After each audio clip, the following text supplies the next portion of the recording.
Bonjour à tous. Aujourd'hui, nous allons parler d'une œuvre intitulée La cousine bête. Il s'agit d'un roman d'Honoré de Balzac publié en 1846-1847.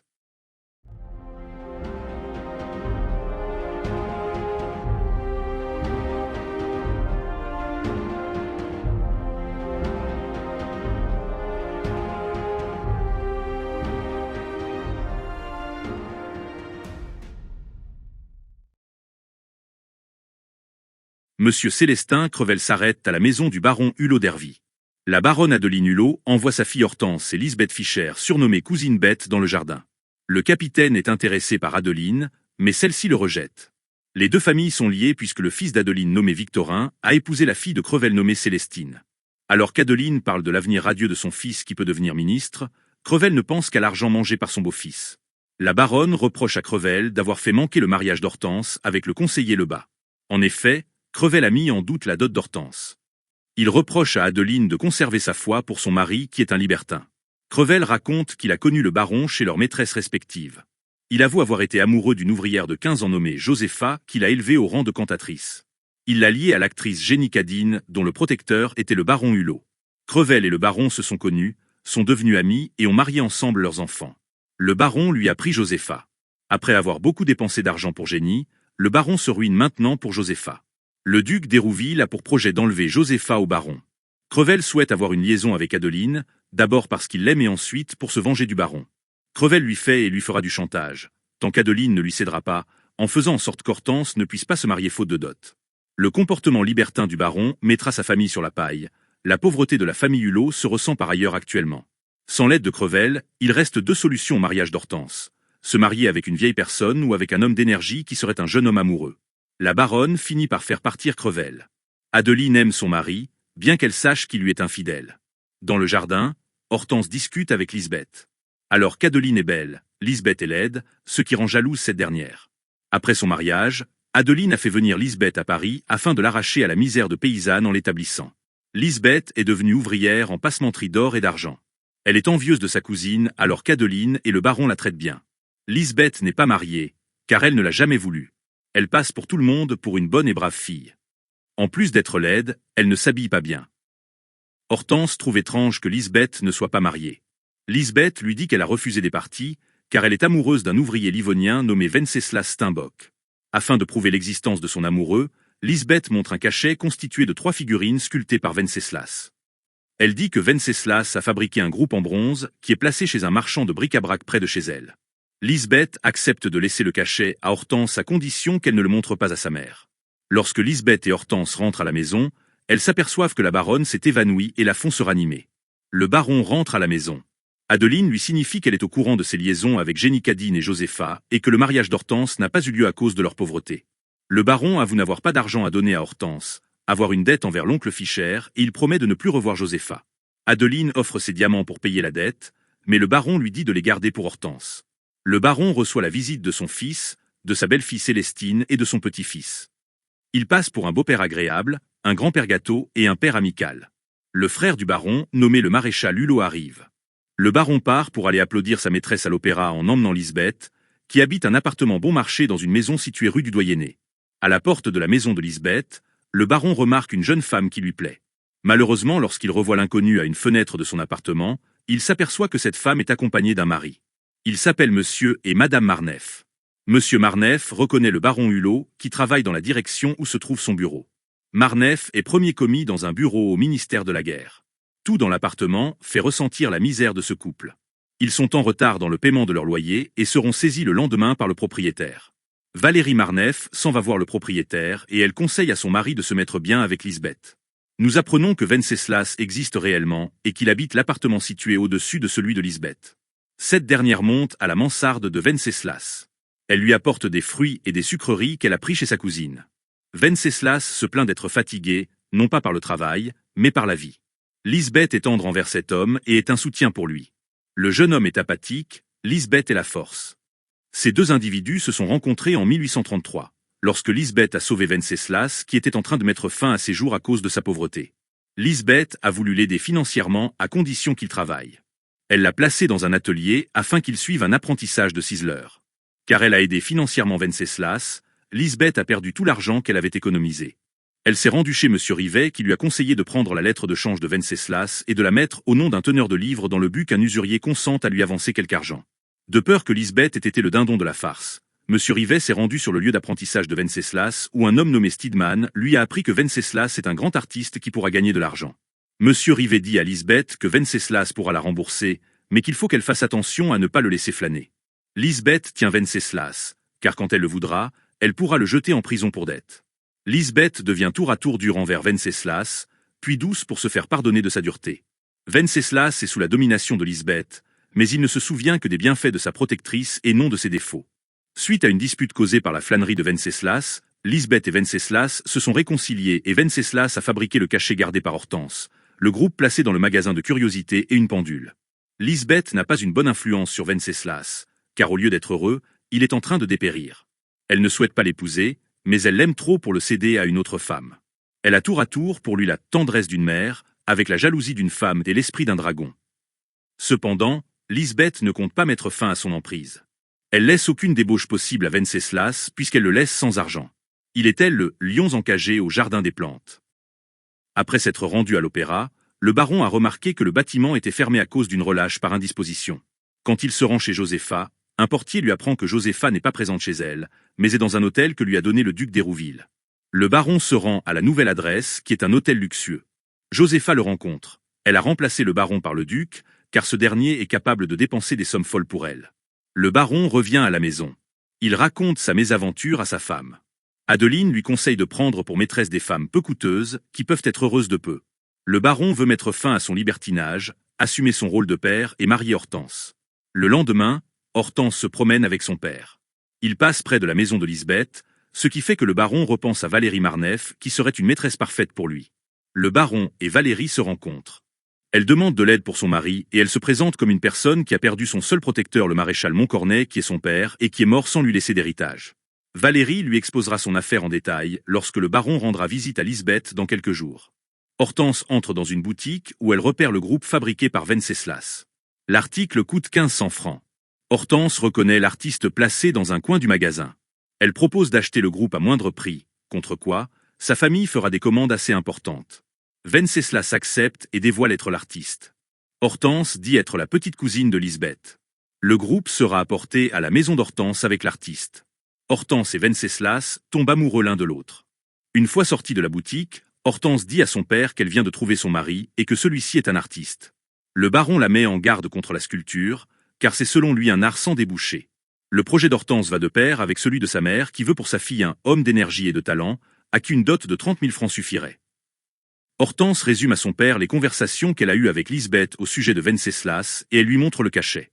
Elle demande à son père de ne pas parler de cela à Lisbeth jusqu'à la signature du contrat de mariage.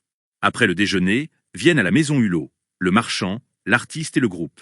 Le baron commande une statue en bronze. Il demande à avoir la pendule que Wenceslas a apportée. Wenceslas demande au marchand de mentir si quelqu'un lui demande où il a déposé le groupe. Le baron dit que si l'on est content de la statue de bronze, on confiera à Wenceslas la création de la statue du maréchal Montcornet, ce qui lui apportera une somme importante d'argent. Le baron recommande à Wenceslas de ne rien dire à Lisbeth. Wenceslas se promène, mais n'ose pas rentrer chez lui. La baronne a deviné l'amour qui lie sa fille à Wenceslas. Le baron va prendre des renseignements sur Wenceslas auprès de Lisbeth. En rentrant chez lui, Wenceslas dit à Lisbeth que le duc d'Hérouville vient de lui acheter son groupe et qu'il va lui donner du travail. Lisbeth croit ce que dit Wenceslas et est heureuse de la réussite de son protégé. Le lendemain, le baron se rend chez Lisbeth. Il lui demande de voisiner avec Valérie Marneffe. Peu de temps après, Valérie arrive dans l'appartement de Lisbeth. Elle demande à Lisbeth la protection du baron. Ce dernier se rend à l'appartement des Marneffe, nettoyé à fond afin de plaire au baron. Valérie devient la protégée du baron qui rehausse son niveau de vie. Les affaires fonctionnent bien aussi pour Wenceslas. Ses objets d'art sont admirés et on lui confie la réalisation de la statue du maréchal Montcornet. Wenceslas se rend à la maison du baron dès que Lisbeth sort et ne va pas chez sa cousine. Tout le monde est heureux jusqu'à une indiscrétion de Valérie Marneffe. Valérie a invité Lisbeth à pendre la crémaillère de son nouvel appartement rue Vaneau. Lisbeth s'est prise d'affection pour Valérie qui a des marques d'amitié pour elle et sensible à la misère du couple. Le baron, lui, ressent de la passion pour Valérie en laquelle il ne retrouve pas les défauts de ses précédentes conquêtes. Monsieur Marneffe ne doute pas de l'intention du baron envers sa femme. Valérie a appris par le baron le prochain mariage de Venceslas avec Hortense. Elle dit à Lisbeth que Venceslas va se marier à Hortense dans un mois. Lisbeth est en colère de la nouvelle et songe à se venger. Valérie ne comprend pas la fureur de Lisbeth, puisqu'elle dit que Venceslas était comme un enfant pour elle et qu'elle était comme sa mère. Lisbeth compte se venger sur Adeline, qui a reçu Venceslas chez elle tous les jours sans qu'elle le sache. Elle est jalouse d'Adeline depuis l'enfance. Valérie dit vrai puisque dans une revue, se trouve une lithographie représentant le groupe de Samson appartenant maintenant à Hortense. Lisbeth demande à Valérie de se taire. Lisbeth pense que si le baron voulait qu'elle habite rue Vaneau avec Valérie, c'était pour qu'elle surveille son amie. Valérie offre à Lisbeth la possibilité de prendre ses meubles afin de meubler son nouveau logement. Elle est un temps effrayée du nouveau visage de Lisbeth, mais Lisbeth se reprend bien vite et ne laisse plus rien transparaître. Lisbeth se rend chez Monsieur Rivet. Elle vient dans le but de mettre Venceslas en prison grâce à sa dette. Monsieur Rivet lui dit que Venceslas ne pourra être emprisonné qu'après-demain, puisqu'il faut que Venceslas soit prévenu qu'on l'arrête par un commandement. Lisbeth compte donner à Venceslas ce document sans qu'il s'en rende compte. Lisbeth va dîner chez Monsieur Crevel. En chemin, elle voit Venceslas à l'extérieur de son appartement et qui se rend chez la baronne. Elle se rend ensuite dans l'appartement somptueux de Célestin Crevel. Crevel est en colère, car il pense que c'est Lisbeth qui a poussé le futur mariage entre Hortense et Venceslas, ce qui met fin à son plan de vengeance quant à l'enlèvement de Josépha. Toutefois, il est heureux d'apprendre que Josépha a trompé le baron. Cependant Lisbeth lui apprend que ce n'est pas un désagrément pour le baron, car il a déjà une autre femme en vue, femme qu'aimerait voler Crevel à son tour. Lisbeth refuse de dire qui est cette femme, même après que Crevel lui ait proposé 10 000 francs en viager. Elle dit seulement que le baron a dépensé 30 000 francs pour établir une femme comme il faut et mariée dans un appartement. Elle lui indique qu'il ne sera pas facile de voler cette femme au baron, d'autant plus que le baron travaille à faire évoluer professionnellement le mari de celle-ci. Il lui redit qu'il lui donnera une somme en viager si elle donne des informations sur cette femme. La conversation est coupée court par l'arrivée de Célestine, de Victorin et de leur enfant. Lisbeth revient chez elle. Elle surprend Venceslas en train d'orner une boîte pour Hortense.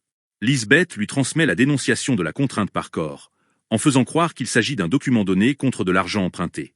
Lisbeth fait exprès de le faire souffrir en lui rappelant tout ce qu'elle a fait pour lui et en lui disant que Crevel va leur fonder une maison de commerce s'il épouse. Venceslas argue leur différence d'âge puisqu'il a 29 ans et que Lisbeth a 43 ans. Poussé à bout, Venceslas finit par dire qu'il aime et qu'il est aimé. Elle lui propose, même s'ils ne se marient pas, de rester ensemble. Elle lui donnera la liberté d'avoir des maîtresses, comme Valérie. Le surlendemain, Venceslas est arrêté et emmené à la prison de Clichy. Lisbeth vient à la prison, aide Venceslas et lui demande d'écrire à personne. Lisbeth se rend ensuite chez Adeline au moment où Hortense devait recevoir la visite de Venceslas. Lisbeth dit que Venceslas va partir pour la Russie et y rejoindre sa femme. Hortense s'évanouit. Venceslas apparaît, embrasse Hortense sur le front et Hortense se remet. Lisbeth reproche à Hortense de lui avoir volé son amoureux. Hortense explique à Lisbeth son histoire en la modifiant quelque peu. Lisbeth fait semblant de bien accepter la nouvelle. Adeline propose à Lisbeth de lui faire toucher 600 francs de rente. Le baron revient à la maison, il accepte un mariage entre sa fille et Venceslas. À part des autres, le baron dit à Venceslas qu'il lui fournira 200 000 francs qui constitueront la dot, alors que Venceslas ne demande qu'à épouser Hortense. Le mariage se fera très prochainement. Ce n'est qu'en rentrant chez lui que Venceslas comprend pourquoi il a été délivré. C'est Stidman qui a réussi à réunir la somme pour sa libération. On explique comment le baron a pu trouver les 30 000 francs pour établir Valérie et énoncer une grosse dot à Venceslas. La veille, le baron a rencontré son oncle Johann Fischer qui ne pouvait pas payer les 30 000 francs encaissés par son neveu. Le baron voulait placer Johann Fischer en Algérie durant 2 ans afin qu'il y fasse fortune en fournissant des vivres de la guerre achetés à bas prix, en volant les Arabes et en les revendant à l'administration de la guerre à des prix exorbitants. Un homme va acheter la maison de commerce de Johann Fischer pour 200 000 francs, somme qui participera à son voyage en Afrique et aux besoins du baron. Le baron a également dit au baron Nucingen qu'il avait besoin de 70 000 francs pour marier sa fille, en échange de quoi il allait opérer à un transfert de police d'assurance de 150 000 francs. Adeline est stupéfaite d'apprendre que son mari a trouvé de l'argent pour sauver son oncle et doter sa fille. Le baron demande à sa femme de réduire leur train de vie, car l'argent trouvé correspond à ses appointements pour 3 ans. Adeline est heureuse, car les économies serviront à payer la dot d'Hortense. Au mariage, Crevel fait comme s'il n'y avait jamais eu de différend entre lui et le baron, bien qu'il pense toujours à une revanche. Le baron invite Valérie. Le mariage fait grand tapage et il y a beaucoup d'invités. La baronne vend ses diamants contre 15 000 francs, ce qui correspond au prix du trousseau de sa fille et des meubles du nouvel appartement de sa fille, situé rue Saint-Dominique. Au mariage, Crevel, qui a deviné que Valérie est le nouvel amour du baron, demande au baron une entrevue avec Valérie, contre quoi il le recevra chez Héloïse. Suite au mariage, le baron rejoint Valérie qui va commettre sa première faute. 3 ans après le mariage d'Hortense, le baron passe pour Angers. En réalité, il dépense plus d'argent pour Valérie qu'il en a dépensé pour Josépha. Rue Vaneau, Valérie occupe un appartement luxueux. On pense que sa richesse provient d'un legs de son père naturel. En plus d'afficher l'image d'une femme aimable, elle affiche l'image d'une femme charitable. On pense qu'elle n'a que des relations platoniques avec le baron. Crevel est devenu maire, il a brisé avec Héloïse et prend sa revanche de l'enlèvement de Josépha grâce à 6 000 francs de rente au nom de Valérie.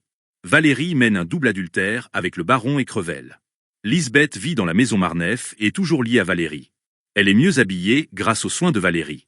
Lisbeth et Valérie reçoivent plus d'argent qu'il n'en faut, ce qui explique pourquoi elles parviennent à avoir des économies conséquentes. Valérie se plaint auprès de Lisbeth du travail qu'elle a à faire avec ses 2 amants. Lisbeth a toujours son projet de vengeance en tête. Tout en haïssant de plus en plus jour après jour la famille Hulot, elle rêve de devenir Madame la maréchale Hulot. Ce soir, il y a un dîner avec Valérie, Marneffe, Monsieur et Madame Coquet. Il sera question de la démission de Monsieur Coquet au poste de chef de bureau, poste convoité par Marneffe. Lisbeth, elle, va dîner chez Adeline. Même si l'installation d'Adeline dans son nouvel appartement correspond à une baisse de son niveau de vie, elle est encore capable de croire que sa vie n'est pas si mal. On apprend par la cuisinière qu'Adeline fait exprès de manger chichement dans le but de ne pas coûter cher en nourriture. La cuisinière ne peut pas en parler au baron car celui-ci est absent depuis 20 à 25 jours. La baronne attend désespérément le retour de son mari. Le baron passe tout son temps chez Valérie et délaisse sa femme. Lisbeth passe pour une personne qui empêche le baron de dépenser encore plus d'argent pour sa maîtresse, ce qui est faux. Le maréchal Hulot sort du salon et fait tomber des papiers. Lisbeth apprend ainsi qu'Adeline a demandé de l'argent à son frère et qu'elle ne voulait pas en demander à son mari. Elle comprend qu'Adeline n'a pas d'argent pour donner un dîner ce soir. Lisbeth propose à Adeline de piocher dans ses économies. Elle prédit à sa cousine que le baron finira par la ruiner.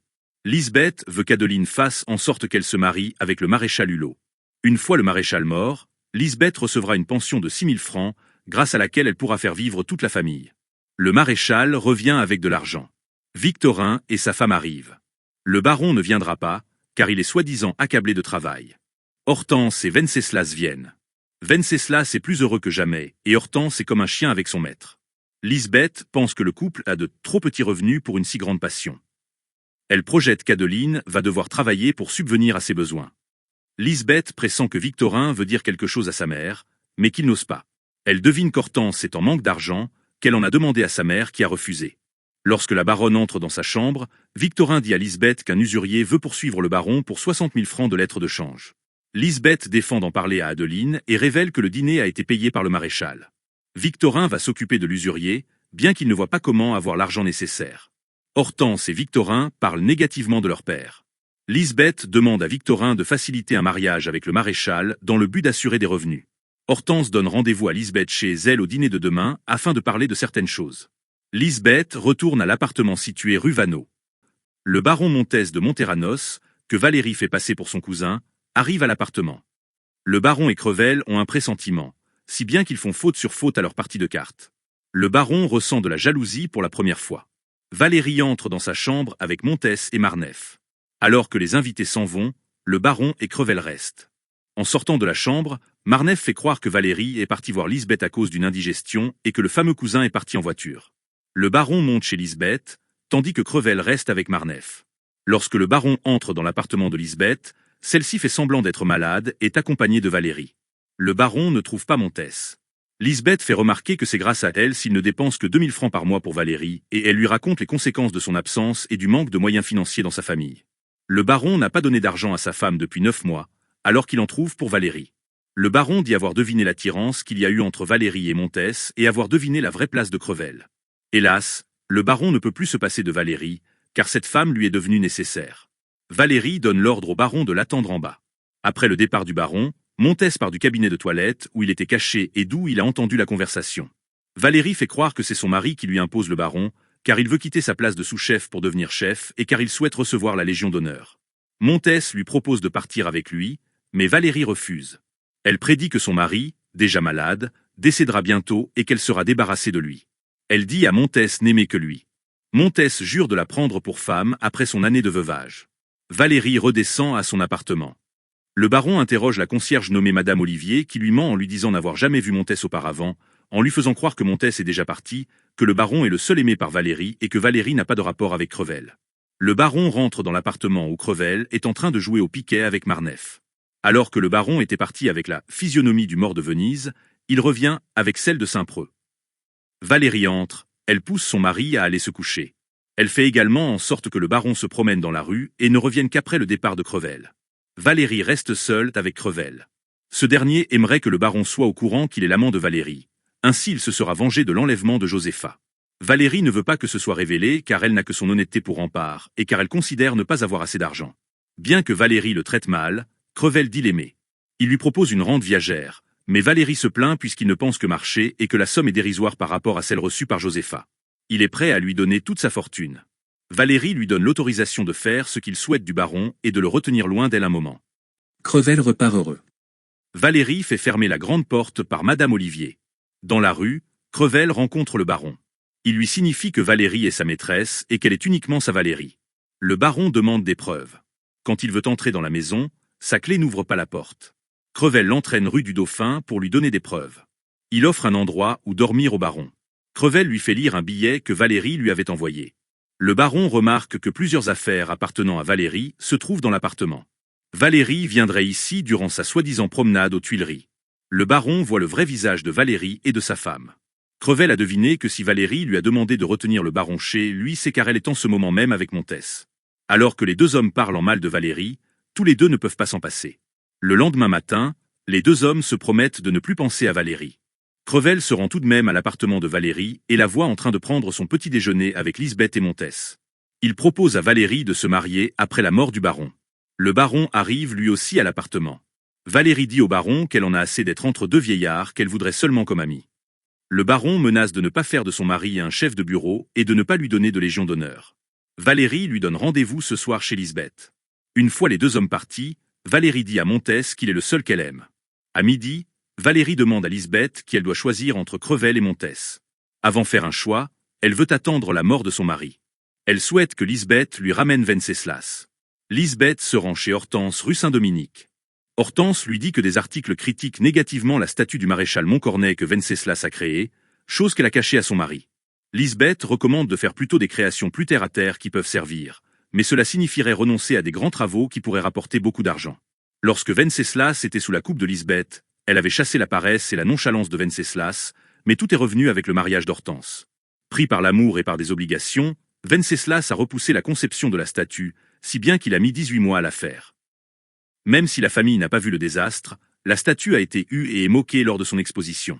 Wenceslas a pris l'habitude d'aller dans le monde, a eu une aversion croissante pour le travail et son inspiration est partie. Il faudrait au couple 5 à 6 000 francs. Wenceslas est, en ce moment même, en train de parler avec Stidman et Chanor à propos d'une commande qui lui apporterait 6 000 francs, dont une partie va servir à payer une vieille dette. Le nouveau travail de Wenceslas lui prendra 6 mois et il faut pouvoir vivre durant ce temps-là. Contre le fait de se marier au maréchal, Lisbeth propose de prendre le couple et Adeline en pension chez elle. Lisbeth dit que Valérie pourrait prêter au couple de l'argent. Hortense, qui se méfie de Valérie, veut que ni elle, ni Wenceslas aillent la voir. Quand Lisbeth est seule avec Wenceslas, elle le pousse à se rendre chez Valérie pour lui emprunter de l'argent. Il ira la voir le lendemain. Wenceslas dit qu'il a plein d'idées et qu'il va se remettre au travail dès le lendemain. Le jour suivant, Valérie prend beaucoup de soin à sa toilette. Stidman, Claude Vignon et Wenceslas arrivent. Valérie fait son apparition. Lisbeth est présente. Viennent ensuite Crevel, le baron Hulot et un député nommé Beauvisage. Valérie fait semblant de mépriser Wenceslas, ce qui pousse Wenceslas à s'intéresser à elle. Lisbeth fait entrevoir à Wenceslas qu'il aurait pu devenir riche s'il avait épousé Valérie au lieu d'Hortense. Valérie est charmante auprès de Wenceslas. Elle est d'accord pour lui prêter 10 000 francs sans intérêt, à condition qu'il lui fasse un groupe en bronze qui représenterait Dalila coupant les cheveux à Samson. Crevel propose 1000 écus si Wenceslas fait le portrait de Valérie posé en Dalila. Valérie fait la faveur à Wenceslas de lui apporter elle-même une tasse de thé. Valérie pense que la vengeance de Lisbeth est complète, alors qu'elle n'est pas encore maréchale. Lisbeth raconte que Victorin et Célestine ont racheté les lettres de change du baron à Vauvinet. Apprenant que le baron n'a plus de richesse, Valérie compte s'en défaire ce soir. Lisbeth demande à Wenceslas de partir et de revenir demain pour traiter de son affaire avec Valérie. Lisbeth lui donne 10 000 francs. Wenceslas rentre chez lui tardivement. Hortense l'attend depuis quelques heures angoissée. Il ment à sa femme sur la soirée qu'il vient de passer. Il fait croire qu'il devra se lever tôt demain pour travailler. Le lendemain, Stidman arrive rue Saint-Dominique. Il est à la recherche de Wenceslas. Hortense envoie la cuisinière chercher son mari. Quand Hortense interroge Steedman sur la soirée, elle apprend qu'ils ont été chez Valérie. Elle s'évanouit, puis a une attaque nerveuse. La cuisinière revient. Elle n'a pas trouvé Venceslas à son atelier. Steedman se rend chez Valérie pour y trouver Venceslas. Il avertit son ami de ce qu'il se passe chez lui. Il lui conseille de dire qu'il venait chez Steedman, pendant que lui-même allait chez Venceslas. Adeline vient auprès de sa fille. Hortense lui avoue la faute de Venceslas et le fait que son frère et Célestine se soient engagés à rembourser la dette du baron. Adeline lui conseille de faire comme elle, qui supporte l'infidélité de son mari depuis 23 ans tout en la cachant. Venceslas revient à la maison. Il fait croire qu'il est allé chez Valérie seulement pour avoir l'argent dont il avait besoin et qu'il n'est pas intéressé par Valérie. Hortense croit aux mensonges de son mari. Ils sont réconciliés. Il jure de ne retourner chez Valérie que pour retirer son billet. Hortense se rend à l'atelier. Venceslas a le temps de cacher son travail, mais quand Hortense soulève le chiffon, elle aperçoit la représentation d'une femme bien jolie. Venceslas ne se rend pas chez Valérie durant 3 semaines, ce qui pousse Valérie à, elle aussi, haïr Hortense. Valérie est enceinte. Elle fait croire à son mari qu'il est le père. Elle compte utiliser sa grossesse contre Venceslas et Hortense. Elle a écrit une lettre d'amour à Venceslas dans laquelle elle se plaint de son absence et dit qu'elle est enceinte de lui. Valérie veut faire en sorte qu'Hortense lise la lettre. À cause de ce courrier, Lisbeth ne pourra plus rester ostensiblement l'amie de Valérie. Après l'envoi de la lettre, le baron vient voir Valérie. Celle-ci lui fait croire qu'il est le père. Ceci dans le but de pousser le baron à faire de son mari chef de bureau et officier de la Légion d'honneur. Le baron promet 1200 francs de rente à l'enfant à venir. Hortense a lu la lettre de Valérie. Elle veut quitter la maison avec son fils et aller chez sa mère. Venceslas, tout en regrettant sa femme, est heureux d'être libre de retourner chez Valérie. Il se rend chez Valérie, mais Crevel y est. Valérie a aussi fait croire à Crevel qu'il était le père. Valérie propose à Venceslas de faire en sorte qu'Hortense revienne vivre chez lui, tout en continuant sa relation avec lui. Montès arrive et Valérie lui fait également croire qu'il est le père. Le baron a essayé de faire en sorte que Marneffe soit chef de bureau à la place de Coquet, mais le directeur du personnel a émis une objection. Si le baron donnait la place à Marneffe, il mettrait sa propre place en danger. Cependant, le directeur du personnel a proposé de s'absenter pour laisser le champ libre au baron. Le baron dit à Valérie qu'il lui est impossible de mettre son mari au rang de chef. Cependant, ni Valérie, ni Marneffe ne veulent transiger sur ce point. Crevel va acheter pour Valérie un hôtel qu'il meublera, contre la promesse de n'être qu'à lui. Le baron se rend chez sa femme, qui est heureuse de retrouver son mari. Il vient pour accommoder Hortense avec Venceslas. Le baron fait croire à sa fille que la lettre de Valérie n'était qu'une plaisanterie et il la pousse à revenir dans son ménage. Hortense dit ne plus pouvoir vivre aux côtés de son mari, qui a fait un enfant à Valérie, chose que le baron apprend. Victorin et Lisbeth entrent. Hortense apprend que son mari, en travaillant sur Dalila, travaillait pour Valérie. Lisbeth dit ouvertement du mal de Valérie, la déclarant coupable de la séparation d'Hortense avec Venceslas. Elle dit avoir quitté la maison rue Vanneau. Un soldat donne une lettre au baron. L'oncle du baron dit ne pas pouvoir l'aider financièrement et au contraire avoir besoin de son aide, car il est endetté. Le baron dit adieu à sa famille. La baronne envoie Lisbeth quelques jours chez Valérie afin de savoir les raisons du changement de son mari. La baronne va arranger un mariage entre Lisbeth et le maréchal. Marneffe met la pression sur le baron afin d'être nommé chef de bureau. Le baron reçoit une lettre de Valérie dans laquelle elle lui fait croire que son mari est entré dans un tel état de rage contre lui que le baron ne pourra plus la revoir. Elle lui propose d'abandonner son poste et de vivre avec elle en Bretagne. Le baron lui répond qu'il va prendre sa retraite et vivre tous les deux loin de Paris. Le baron se rend chez Valérie, mais Marneffe ne le laisse pas passer. Lisbeth a mis Adeline et Hortense au courant de la nouvelle, selon laquelle Marneffe a congédié le baron car il n'a pas voulu le nommer chef. Le baron revient chez lui, où sa famille lui donne des témoignages d'affection. Lisbeth fait croire au baron qu'il est le seul amour de Valérie. Elle lui passe la clé de l'appartement de Crevel. Contre cela, Lisbeth demande à être la maréchale Hulot, soi-disant pour pouvoir assurer le pain à la famille du baron. Celle-ci, voyant que le baron reste au foyer, se pense sauvée. En réalité, le baron voit toujours Valérie. Alors qu'il a passé la nuit avec Valérie, un commissaire de police, un juge de paix et Marneffe viennent à lui. Le but est de dresser un procès-verbal pour que Marneffe puisse porter plainte. De plus, Marneffe possède des lettres dans lesquelles le baron est désigné comme étant le père du futur enfant. Marneffe lui donne 2 jours afin qu'il le nomme chef de bureau et officier de la Légion d'honneur.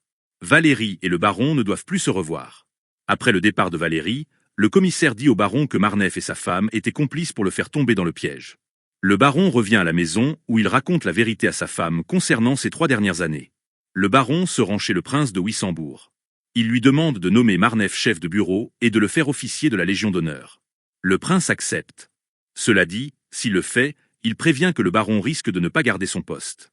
Le baron emprunte 40 000 francs en engageant son traitement pour 2 années de plus auprès du baron de Nucingen. Le lendemain, le procès-verbal, la plainte du mari et les lettres sont détruites. Lisbeth s'installe chez le maréchal Hulot, les bans du mariage sont publiés. Le baron reçoit une autre lettre de son oncle. Johann Fischer lui demande une aide financière de 200 000 francs sans quoi, il va passer en cour d'assises ou devant un conseil de guerre. Il prédit qu'il se présentera à Dieu avant. Adeline lit la lettre. Elle veut que son mari sauve Johann Fischer, mais le baron ne voit personne à qui il pourrait obtenir la somme demandée, excepté Crevel. Adeline écrit à Crevel pour lui fixer un rendez-vous. Dans un journal, un article traite des abus dans le service des vivres de la province d'Oran. Dans une revue, il est question du groupe de Dalila créé par Wenceslas et appartenant à Valérie. Adeline prend soin de sa toilette, voulant être comme Valérie quand elle a séduit Wenceslas, mais elle n'y arrive pas. Crevel vient chez Adeline, en pensant qu'elle allait lui parler de sa querelle avec Célestine et Victorin, qui ont hypothéqué leur maison pour éponger une dette du baron. Crevel refuse de lui donner la somme demandée et lui dit qu'il est impossible d'avoir cette somme ailleurs. Il lui avait proposé de l'aide financièrement, mais c'était il y a 3 ans, et maintenant il a pu se venger du baron en lui soufflant Valérie. Il lui fait comprendre que la vertu n'a aucun poids dans ce monde qui n'aime que le succès. Pour avoir la somme d'argent, Adeline dit être capable de devenir une Valérie. Afin d'avoir les 200 000 francs, Crevel lui propose de devenir la maîtresse de Beauvisage. Ceci est impossible à Adeline. Ébloui par la vertu d'Adeline, Crevel finit par céder à Adeline et va chercher l'argent à la banque. En chemin, Crevel s'arrête chez Valérie qui parvient à lui ôter l'envie d'aider Adeline. Lisbeth est installée dans un hôtel rue du Montparnasse avec le maréchal Hulot. Le maréchal promet le mariage à Lisbeth si elle le met au courant de la véritable situation de son frère. Lisbeth lui conseille de se rendre auprès du prince de Wissembourg afin qu'Adeline ait une place par exemple en tant qu'inspectrice dans des associations de bienfaisance afin qu'elle puisse subvenir à ses besoins. Le baron est demandé par le prince de Wissembourg. Il justifie les razzias en Algérie par la petitesse de son traitement. Le prince lui reproche d'avoir volé l'État et d'avoir ainsi obtenu de l'argent pour une gueuse. Le maréchal Hulot se joint à eux. Le prince fait lire au maréchal une lettre qu'il a reçue. Dans celle-ci, quelqu'un explique que le baron Hulot a envoyé son oncle en Algérie afin de faire des opérations malhonnêtes. Ne voulant pas passer en cour d'assises, Johann Fischer s'est ôté la vie. La complicité du baron a été attestée par une lettre que Johann a écrite au baron. Le maréchal accepte de donner 200 000 francs à son frère afin que le déshonneur ne retombe pas sur la famille. Le prince accepte de restituer les 200 000 francs à condition que le baron démissionne, demande sa retraite et se fasse oublier. Le prince fait entrer Marneffe. Il accuse lui et sa femme d'avoir sciemment ruiné le baron. Il demande à Marneffe de rendre les 200 000 francs, mais Marneffe ne possède pas cette somme. Le prince accepte de s'occuper du cas d'Adeline qui va se retrouver sans pain. Dans différents journaux nous apprenons la démission du baron, la mort de Johann Fischer qui a mis fin à ses jours, le reclassement de Marneffe qui est devenu chef du bureau des subsistances en Afrique, et l'existence d'un potentiel successeur du baron au ministère de la guerre. De retour chez lui, le maréchal Hulot donne à son frère une paire de pistolets. Lisbeth, qui a vu la scène, fait amener Adeline. Le maréchal Hulot demande son notaire, Wenceslas, Hortense et l'agent de change du trésor. Adeline arrive. Le maréchal liste les méfaits du baron et prévoit de mourir à cause de la honte qui rejaillit sur son nom. Il souhaite auparavant accomplir une restitution. Après que le maréchal est menacé de tuer le baron, Adeline emmène son mari à la maison où il garde le lit plusieurs jours. Le maréchal fait vendre une inscription de rente. Le lendemain, il apporte 200 000 francs au prince de Wissembourg, bien qu'il soit impossible d'opérer une restitution de cette manière. 3 jours plus tard, le maréchal décède. Il meurt avant d'avoir pu se marier à Lisbeth. Puisque le loyer du logement est trop cher, Victorin offre à sa mère d'habiter dans un appartement de son pavillon. Le baron prend conscience de ses fautes, mais Adeline lui pardonne tout. Puisqu'il est devenu sans dignité dans sa propre famille, le baron préfère fuir. Il prévoit de revenir quand ses dettes auront disparu et qu'il sera au moins dans l'aisance. Il s'en va sans sa femme qui en tombe malade. Victorin ne retrouve pas son père. En réalité, le baron a trouvé refuge chez Josépha pour quelques jours. Il souhaite devenir un régisseur en Normandie pour le duc d'Hérouville. Josépha lui parle d'une jeune fille de 16 ans, nommée Olympe Bijoux, qui est une brodeuse qui gagne pauvrement sa vie. Elle veut arranger un mariage entre le baron et Olympe. Le baron pourra vivre chez la famille Bijoux en échange d'argent pour que la famille puisse s'établir à son compte. Le baron pense à refuser. Le lendemain, Olympe Bijoux fait son apparition. Devant tant de beauté, le baron change d'avis et se retrouve à la tête d'un établissement de broderie avec Olympe. Il survit grâce à l'argent que lui a prêté le duc d'Hérouville. Adeline guérit de sa maladie. Le prince de Wissembourg parle avec Victorin. Il lui remet 200 000 francs qui serviront à payer les hypothèques de sa maison. Victorin va être nommé avocat du contentieux de la guerre, avocat consultant de la préfecture de police, et conseil de la liste civile. Adeline reçoit une place d'inspectrice de bienfaisance. Victorin recevra de l'argent pour payer les différentes lettres de change de son père. Il loge dans son pavillon sa mère, sa sœur Élisabeth. Cette dernière, qui cherche toujours à se venger, renoue avec Valérie. Celle-ci met au monde un enfant non viable qui décède. Marneffe décède également. Après la période de veuvage, les bans sont publiés au sujet du mariage entre Crevel et Valérie. En se mariant, Crevel coupe l'accès à sa fortune à Célestine et à Victorin. Adeline est vieillie à cause du chagrin causé par l'ignorance du sort de son mari. Quelqu'un lui dit avoir vu le baron en compagnie d'une belle femme dans un théâtre. Adeline est heureuse de savoir que son mari est à Paris. Un homme demande Lisbeth. Il s'agit du père Chardin qui lui passe un mot du baron. Celui-ci souhaite obtenir 300 francs. Lisbeth lui donne l'argent. En cachette, Lisbeth paye une pension au baron et elle sait où il habite. Afin d'avoir des nouvelles de son mari, Adeline se rend chez son ancienne maîtresse Josépha. Elle lui demande de l'aide afin de revoir son mari qu'elle n'a pas revu depuis 2 ans et demi. Josépha envoie chercher Olympe Bijoux. Elle dit qu'elle et le duc d'Hérouville se sont occupés du baron. Après avoir dépensé tout l'argent que le duc lui a donné, le baron ne leur a pas donné de nouvelles depuis 6 mois. Olympe Bijoux en a peut-être. Ce n'est pas Olympe qui vient mais sa mère. Olympe Bijoux est maintenant mariée à un propriétaire d'un grand magasin et a laissé l'établissement de broderie à ses sœurs et à sa mère. Josépha interroge seule la mère Bijoux. Imadore Chardin, pour qui Olympe a perdu la tête, a mangé tout l'argent du baron qui a pris le nom de Monsieur Toul. Idamore a envoyé sa sœur Élodie dans les bras du baron dans le but de lui soutirer encore plus d'argent. Idamore n'est maintenant plus avec Olympe, mais avec une autre femme. Olympe s'est ensuite mariée à Monsieur Grenouville. Josépha veut savoir où demeure le père Chardin, mais la mère Bijoux est incapable de le savoir. Josépha lui donnera 1000 francs si elle retrouve le baron. Elle retrouve Adeline évanouie. Victorin reçoit une vieille femme nommée Madame de Saint-Estève, autrement nommée Madame Nourrisson, qui dit être envoyée par le préfet de police et Monsieur Chapuzot.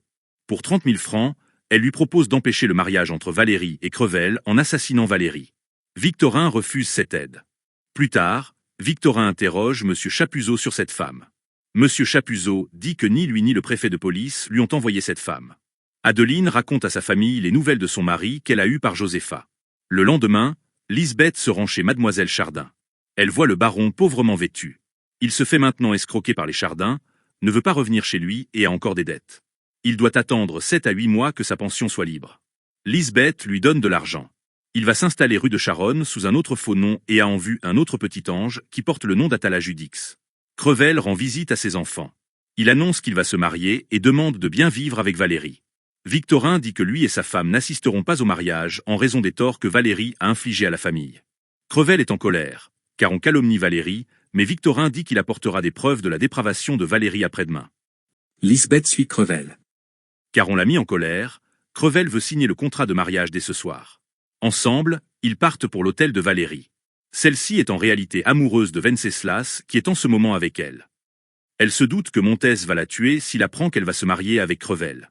Lisbeth et Crevel arrivent et pensent que Valérie ne trompe personne avec Venceslas. Crevel et Valérie signeront le contrat ce soir et se marieront officiellement mercredi en catimini. Avec le contrat, Crevel donne à Valérie 40 000 francs de rente, l'hôtel et 3 millions en argent et restreint ainsi la part de Célestine. Lisbeth revient dans le pavillon de Victorin et raconte à la famille les dires de Valérie. Adeline est de nouveau malade. Le lendemain, Victorin est à la recherche de Madame de Saint-Estève qui vient chez lui. Contre 50 000 francs, Victorin sera vengé. Du Tillet donne un dîner à la Laurette Carabine au rocher de Cancale avec plusieurs personnages illustres. Le but de Carabine est de savoir si Montès a une maîtresse. Quand Montès est interrogé sur son véritable amour, il parvient à esquiver les questions. Josépha dit qu'aucune personne invitée n'a jamais véritablement aimé une personne. Elle ne connaît qu'une seule personne à qui c'est arrivé. Il s'agit du baron Hulot qui a fait bien des sottises pour Valérie. Les invités parlent aussi du prochain mariage de Valérie avec Crevel et de l'amour de Valérie pour Venceslas. Montès apprend ces 3 vérités. Montès défend Valérie qu'il prend pour une honnête femme. Les invités se moquent de lui. Carabine veut lui donner des preuves qui montrent que Valérie le trompe. Carabine revient avec Montès chez elle où se trouve Madame Nourrisson. Carabine lit à Montès le message que Valérie a envoyé ce matin à Venceslas dans lequel elle l'invite à venir la retrouver. Il ne croit toujours pas à la culpabilité de Valérie et veut voir une preuve de traîtrise de ses propres yeux. Carabine le pousse dans les bras de Cydalise. Si Madame Nourrisson lui montre Valérie et Venceslas ensemble, alors il s'engage à emmener Cydalise au Brésil et à se marier avec elle. Si Valérie l'a trompé, alors il veut la tuer. Il veut donner à Crevel, à Valérie et à Cydalise un poison qui entraînera une maladie qui ne se guérit qu'au Brésil. Après avoir mis son plan en exécution, il partira avec Cydalise au Brésil afin de la guérir. Cydalise, Montès et Madame Nourrisson partent ensemble. Ils s'arrêtent devant une maison où se trouvent Valérie et Venceslas. Cydalise et le baron montent à la chambre des deux amants, tandis que Venceslas est en train de lasser Valérie. Cette dernière reproche à Montès ce qu'elle croit être de l'infidélité et de l'espionner. Elle dit qu'elle va se marier à Crevel à cause de sa rente. Montès n'a plus aucun doute sur la culpabilité de Valérie et souhaite se venger. 2 jours plus tard, Valérie est mariée à Crevel. 1 mois après son mariage, Valérie se querelle avec Venceslas, en lui reprochant l'argent prêté. Venceslas rompt définitivement avec Valérie et revient auprès d'Hortense. Un soir, un mendiant du désert vient à Victorin. Quand le mendiant demande 50 000 francs, Victorin voit ses doutes se dissiper. Le mendiant reviendra dans 8 jours récupérer son argent après les pompes funèbres. Alors qu'Adeline se rétablit, Lisbeth tombe malade. Le docteur apprend à la famille Hulot que Crevel et Valérie ont une maladie mortelle et contagieuse qui est guérissable aux Indes. À cause de la maladie, Valérie est devenue laide. Célestine veut voir son père malgré le danger. Victorin l'accompagne. Lisbeth apprend la maladie de Valérie, ce qui la bouleverse. Bien qu'elle soit malade, elle se rend auprès de Valérie et de Crevel. Sur cette médecin, un seul pense à un empoisonnement. Valérie est en train de pourrir dans sa chambre et une infection a gagné la pièce. Maintenant que Valérie est à l'article de la mort, elle se repent du mal qu'elle a causé et elle a peur de ce qui l'attend après la mort. Valérie sait que c'est Montès qui l'a tuée. Elle demande à Lisbeth d'abandonner son projet de vengeance. Valérie a fait un testament dans lequel elle lègue toute sa fortune à la famille Hulot. Crevel n'a pas conscience de son véritable état. Il refuse que l'Église vienne à son chevet. Valérie meurt la première, ce qui fait Crevel hérite d'elle. Crevel meurt peu après. Célestine reçoit l'héritage de son père. Le baron Hulot reçoit 300 000 francs que Valérie lui a légués. Alors qu'Adeline travaille pour une association à convaincre des gens du peuple à se marier, des fumistes lui parlent d'un écrivain public de 80 ans dont le nom est vidé qui vit sans être marié avec une jeune fille nommée Atala. Adeline fait venir la jeune fille. La petite ne sait ni lire, ni écrire et elle n'est jamais entrée dans une église. Elle n'a pas l'impression d'avoir commis une mauvaise action en quittant ses parents et en vivant auprès de Vidé. Contrairement à sa mère, Vidé la traite bien et lui offre plein de choses. La baronne est choquée d'apprendre qu'un homme est abusé d'une innocente. Atala pense être mariée, alors qu'elle ne l'est pas. La baronne veut faire prendre à Atala le chemin de la vertu, en la poussant à se marier légitimement. Se rendant compte qu'Atala n'est pas capable de la comprendre, Adeline décide de parler à Vidé. Elle retrouve son mari. Adeline lui dit qu'il peut revenir dans sa famille maintenant qu'elle est devenue riche. La pension du baron est redevenue libre et on a oublié son nom. Elle lui dit de renoncer à Atala. Elle ramène son mari à la maison où il réintègre la vie de famille. Face à tant de joie, Lisbeth devient de plus en plus malade et décède. Victorin fait obtenir à son père une place au chemin de fer et à sa sœur une pension de 12 000 francs. Alors que la famille est rassurée en pensant que le baron a abandonné son penchant pour les femmes, Adeline surprend son mari avec une fille de cuisine. Adeline en meurt. Le baron se marie avec cette fille de cuisine. Le roman comporte 4 femmes principales, Lisbeth, Valérie, Adeline et Hortense. Elles peuvent être réparties en différents groupes. Un premier groupe peut être constitué de Valérie et de Lisbeth. Ce sont les 2 figures fortes de ce roman. Ce sont les antagonistes des 2 autres personnages féminins importants de ce roman, Adeline et Hortense. Lisbeth apparaît dans tout le roman. Sa première apparition est lorsque Crevel vient à la maison du baron pour y voir Adeline. Sa dernière apparition est lors de sa mort. L'œuvre porte son nom. Le roman débute par elle et finit par elle. Il en est de même avec Valérie. Sa première apparition se situe lorsque le baron se rend pour la première fois chez Lisbeth. Il rencontre alors Valérie. La dernière apparition se situe au moment de sa mort. L'histoire finit par les morts de Lisbeth et de Valérie. Ce sont ces 2 personnages qui donnent le dynamisme du roman. Sans elles, il n'y aurait pas d'action. Lisbeth est mue par un désir de vengeance. C'est pour cela qu'elle s'acharne sur la famille Hulot et provoque les différents incidents que cette famille subira. Valérie ne cherche qu'à sortir de sa condition en collectionnant des amants riches qui lui permettent de s'enrichir, d'habiter les logements luxueux et d'avoir différents biens de valeur. Par chance, les appétits de Valérie vont de pair avec ceux de Lisbeth. La cousine Bette parvient à se venger en lançant le baron Hulot et Venceslas dans les bras de Valérie, et Valérie gagne un amant qui dépense beaucoup d'argent pour elle et un homme qui ne lui apporte rien et qu'elle aime peut-être véritablement. Valérie et Lisbeth sont pourtant opposées et rien ne les destinait à se lier autant. Il est dit plusieurs fois que Lisbeth est laide et sa manière de s'habiller l'enlaidit davantage. Valérie cherchera à avantager son amie en lui faisant porter des vêtements plus saillants. Lisbeth est vierge et le restera tout au long du roman. Plusieurs partis lui ont été présentés, mais elle les a tous refusés. Elle dira plus tard que les partis n'étaient pas de classe sociale aussi haute que celle de la famille Hulot. Valérie est l'opposé de Lisbeth. Elle est belle et sait mettre son corps en valeur. Si elle prend soin de son apparence, ce n'est pas par coquetterie, mais pour que les hommes tombent sous son charme. La beauté de Valérie est un appât pour homme. Valérie n'est évidemment jamais vierge de tout le roman. Quand elle apparaît la première fois, elle est déjà mariée à Monsieur Marneffe. Elle a plusieurs amants dont le baron Hulot, Crevel, Wenceslas et Montès. Le second groupe est présenté par Adeline et Hortense. Ce sont les deux victimes du roman. Adeline doit supporter les infidélités de son mari, le vol de son mari par Valérie, la pénurie financière dans laquelle la met le baron et la restriction de son mode de vie.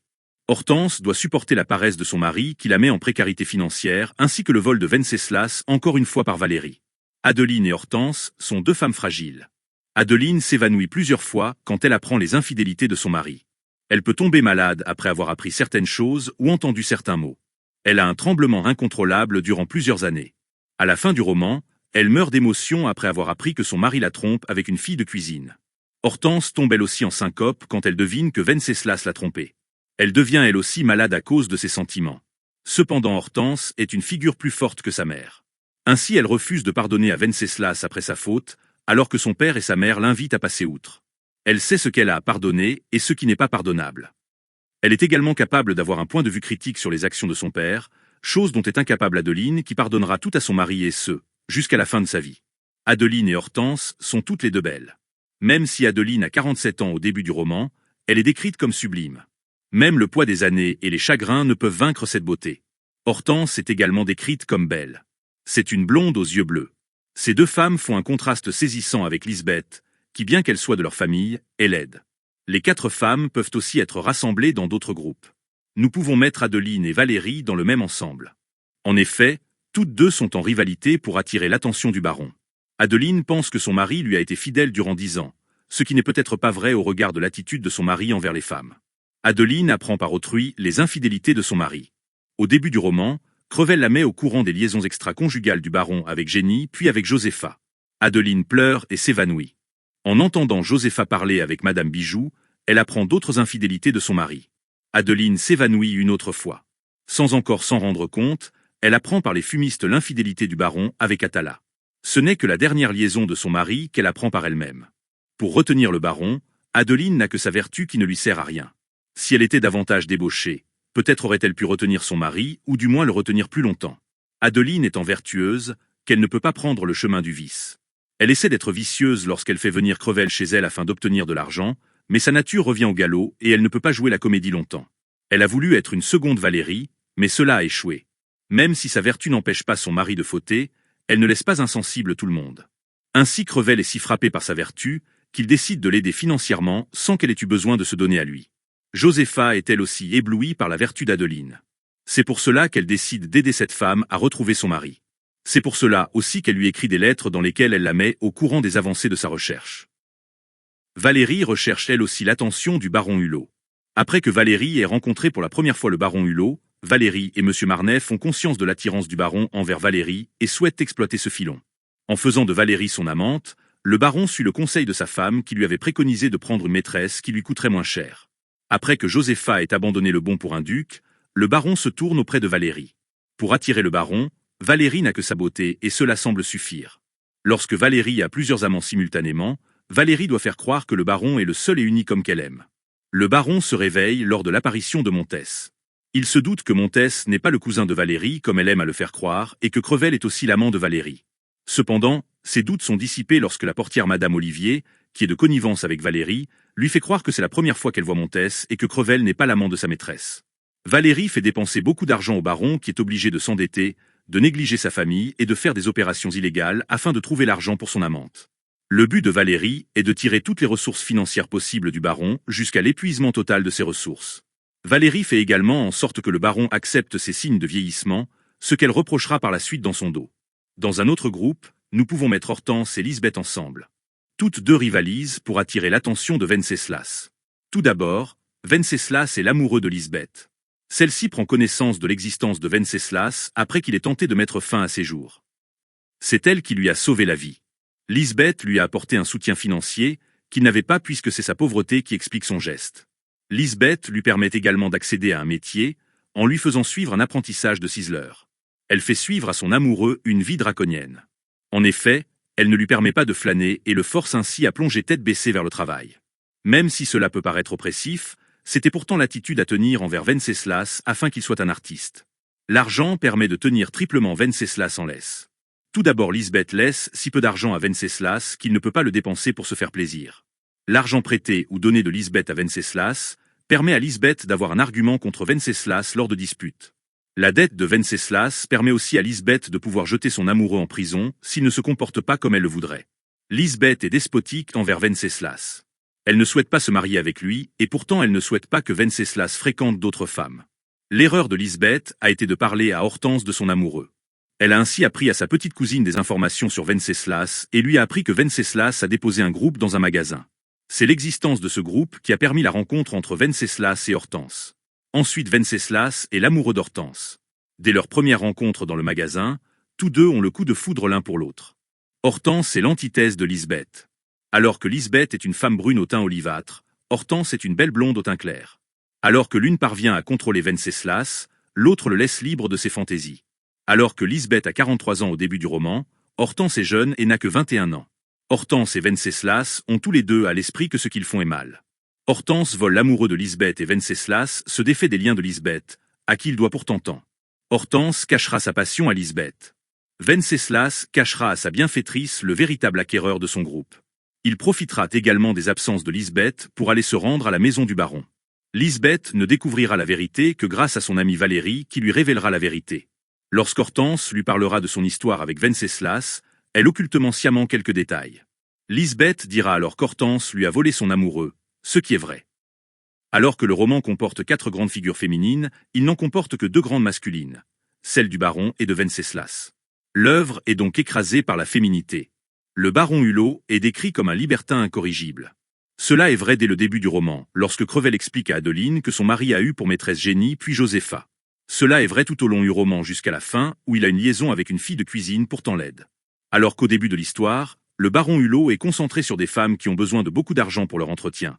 Petit à petit, il se dirige vers des femmes qui ont de réels besoins. Après que sa femme lui ait conseillé de prendre une maîtresse moins onéreuse, il se tourne vers Valérie. Cette dernière était dans le besoin puisqu'elle et son mari allaient être saisis dès le lendemain de leur première rencontre. Même s'il est écrit que Valérie lui fait dépenser moins d'argent que Josépha, il n'en est pas certain. Suite à Valérie, il prendra pour maîtresse Olympe Bijoux. Celle-ci sera elle aussi dans le besoin car elle vit comme brodeuse et sa famille ne possède pas les fonds nécessaires pour monter un commerce. Tout comme Josépha et Valérie, Olympe est décrite comme très jolie. Même si Olympe est née pauvre, elle développera elle aussi le vice de l'argent. Suite à Olympe, le roman décrit Attila. Elle est elle aussi jeune et jolie. Bien que le baron vieillisse, il a toujours pour maîtresse des femmes jeunes ou encore adolescentes. Attila est heureuse d'être la maîtresse du baron. En effet, il a versé de l'argent à sa famille afin de l'obtenir, et le baron la couvre de cadeaux qui l'intéressent tels que des bonbons ou du chocolat. Face à la baronne, toutes deux ne peuvent évidemment pas se comprendre, la baronne étant la vertu même et Attila ignorant la religion. Adeline est obligée pour une fois d'être despotique envers son mari, en lui permettant pas de revenir à la maison avec Attila. Lorsqu'Adeline retrouve son mari, le baron a encore une dette, ce qui signifie qu'en plus de continuer son adultère, il n'a pas pu s'empêcher de faire encore des dettes pour ses maîtresses. La dernière maîtresse du baron est la fille de cuisine. Contrairement à ses autres maîtresses, celle-ci est si laide que même le cuisinier n'en veut pas. Cela n'empêche pas le baron d'assouvir encore une fois son penchant. Sa femme morte, il se mariera avec cette dernière maîtresse. L'autre figure masculine importante du roman est Venceslas. Il n'est pas un consommateur frénétique de femmes comme l'est le baron. Il ne connaîtra que 2 femmes, Hortense et Valérie. Il forme tout d'abord un binôme avec Lisbeth. Alors que Lisbeth est la force, Venceslas est la faiblesse. Il manque de mettre fin à ses jours à cause de sa pauvreté. Dans le duo qu'il forme avec Lisbeth, il ressemble davantage à une femme qu'à un homme. Dans le texte, nous avons « Il fut comme une femme qui pardonne les mauvais traitements d'une semaine à cause des caresses d'un fugitif raccommodement ». Venceslas est de nature paresseux. Il ne se met au travail que lorsque Lisbeth ne lui laisse aucune distraction. Et encore, il lui faut de nombreux mois avant de créer plusieurs œuvres. Lisbeth en a conscience et dit à Hortense « Non, mon homme est trop paresseux, il restait de semaines entières à tracasser de la cire rouge et rien n'avance. » Alors que Lisbeth le tenait en laisse, Hortense le laissera libre, ce qui sera catastrophique pour Venceslas. Celui-ci ne travaillera plus et mettra 18 mois, après bien de relances, à fabriquer la statue du maréchal Montcornet. Statue qui sera d'ailleurs ratée. Venceslas passera ensuite dans les bras de Valérie qui, outre sa représentation de Dalila, ne décidera toujours pas Venceslas à se remettre au travail. Alors que Venceslas entretient depuis 2 ans une relation avec Valérie, Venceslas ne sait toujours pas la lasser. Après son retour auprès de sa femme, Venceslas ne reprendra toujours pas son activité de ciseleur. Venceslas devait pourtant devenir un grand artiste, il avait le génie et les idées pour le devenir. Cependant, une trop grande liberté ont gâché son talent qui a fini par partir. Il ne finira que beau parleur dans les salons et ne gagnera pas sa vie. Lisbeth Fischer, de 5 ans moins âgée que Madame Hulot, et néanmoins fille de l'aîné des Fischer, était loin d'être belle comme sa cousine. Aussi avait-elle été prodigieusement jalouse d'Adeline. La jalousie formait la base de ce caractère plein d'excentricité, mot trouvé par les Anglais pour les folies non pas des petites, mais des grandes maisons. Paysanne des Vosges, dans toute l'extension du mot, maigre, brune, les cheveux d'un noir luisant, les sourcils épais et réunis par un bouquet, les bras longs et forts, les pieds épais, quelques verrues dans sa face longue et simiesque, tel est le portrait concis de cette vierge. La famille qui vivait en commun avait immolé la fille vulgaire à la jolie fille, le fruit âpre à la fleur éclatante. Lisbeth travaillait à la terre, quand sa cousine était dorlotée. Aussi lui arriva-t-il un jour, trouvant Adeline seule, de vouloir lui arracher le nez, un vrai nez grec que les vieilles femmes admiraient. Quoique battue pour ce méfait, elle n'en continua pas moins à déchirer les robes et à gâter les collerettes de la privilégiée.